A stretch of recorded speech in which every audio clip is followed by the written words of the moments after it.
आज के समय में आधुनिक तकनीक और एडवांस मिसाइलों से लैस ये न्यूक्लियर पनडुब्बियां काम कैसे करती हैं? आखिर कैसे पानी के अंदर रहकर ये पनडुब्बियां अपने खौफ को बरकरार रख पाती हैं? सबसे पहले बता दें कि पनडुब्बी आखिर दिखती कैसी है। पनडुब्बी का आकार कुछ इस तरह का होता है। इसकी सतह एकदम चिकनी होती है और ये पनडुब्बी के इस तरह के आकार का ही कमाल है। ये समुद्र के अंदर पानी में इतनी तेज रफ्तार से चल पाती है। देखिए, जो पनडुब्बियां होती है ना, इनके अंदर दो प्रकार के हल मौजूद होते हैं। इन्हें हम प्रेशर हल और आउटर हल के नाम से जानते हैं। अब यहाँ पर जो ये प्रेशर हल होता है ना, वो मोटी है, स्ट्रेंथ स्टील की मदद से बना होता है और साथ ही ये वाटर टाइट ब्लॉक हेड के साथ कई हिस्सों में डिवाइडेड रहता है। इसी प्रेशर हल के अंदर काफी कुछ चीजें मौजूद होती है, जिसमें communication room, control room, weapons रखने की जगह, किचन से लेकर कई तरह की चीजें रहती हैं। प्रेशर हल जो है स्ट्रेंथ मेटल की मदद से बना होता है। ये पनडुब्बी को समुद्र की गहराई में प्रेशर झेलने में मदद करती है। यहाँ पर आपको जानना होगा कि प्रेशर हल आउटर हल के अंदर होता है और ये प्रेशर टाइट नहीं होता, क्योंकि समुद्र की गहराई में आउटर और इनर दोनों तरफ एक ही तरह का प्रेशर मेंटेन रहता है। आप अगर पनडुब्बी के बाहरी हिस्से पर नजर डालेंगे ना, तो यहाँ पर आपको एक ढांचा नजर आएगा। यहाँ पर कम्युनिकेशन सेंसर के अलावा एक पेरिस्कोप भी लगा होता है।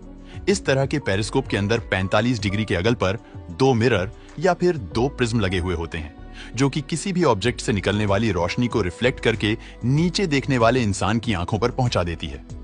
इस पेरिस्कोप के इस्तेमाल से ही पनडुब्बी के अंदर बैठा इंसान पनडुब्बी के ऊपर यानी कि पानी के ऊपर हो रहे मूवमेंट्स पर निगरानी रख सकता है।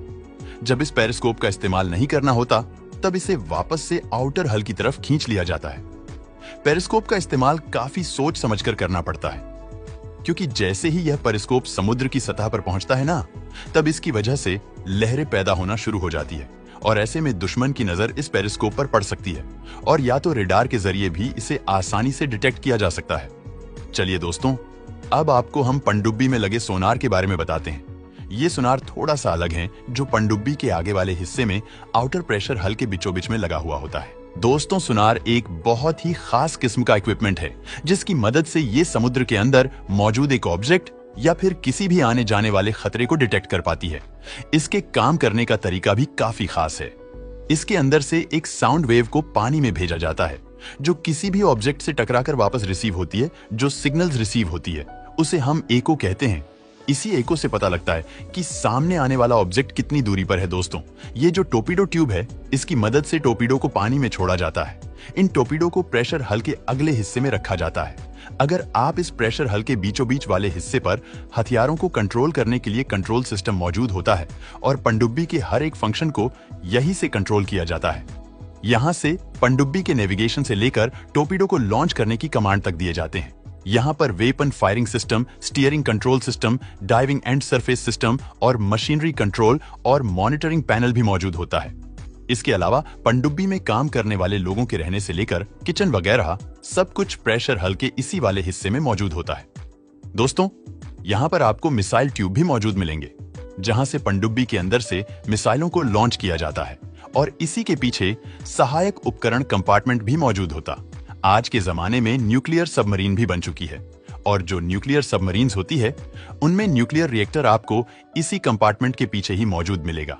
आपको हम बता दें कि इसी रिएक्टर की मदद से पनडुब्बी के लिए ऊर्जा तैयार करी जाती है और यहाँ पर न्यूक्लियर फ्यूजन तकनीक का इस्तेमाल किया जाता है। इसके पीछे आपको इंजन कंपार्टमेंट भी मिलेगा, जहाँ पर टरबाइन वगैरह मौजूद होता है। इसके अलावा यहाँ पर गेयर बॉक्स से लेकर जनरेटर भी मौजूद रहता है और यहाँ पर बिल्कुल लास्ट में आपको ये प्रोपेलर मिलेगा, जिसकी मदद से सबमरीन को आगे की तरफ बढ़ाया जाता है।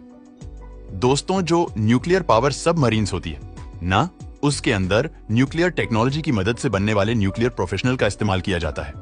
इसीलिए आज के समय जो पनडुब्बियों को न्यूक्लियर पावर की मदद से चलाई जाती है, क्योंकि उसके अंदर मौजूद नक्लियर रिएक्ट न्यूक्लियर फ्यूजन तकनीक की मदद से लगातार ऊर्जा बनाती रहती है। यह कहना बिल्कुल भी गलत नहीं होगा कि आने वाले समय में ये न्यूक्लियर पनडुब्बियों एक गेम चेंजर साबित होने वाली है। दोस्तों, वीडियो पसंद आता है तो लाइक और शेयर करें।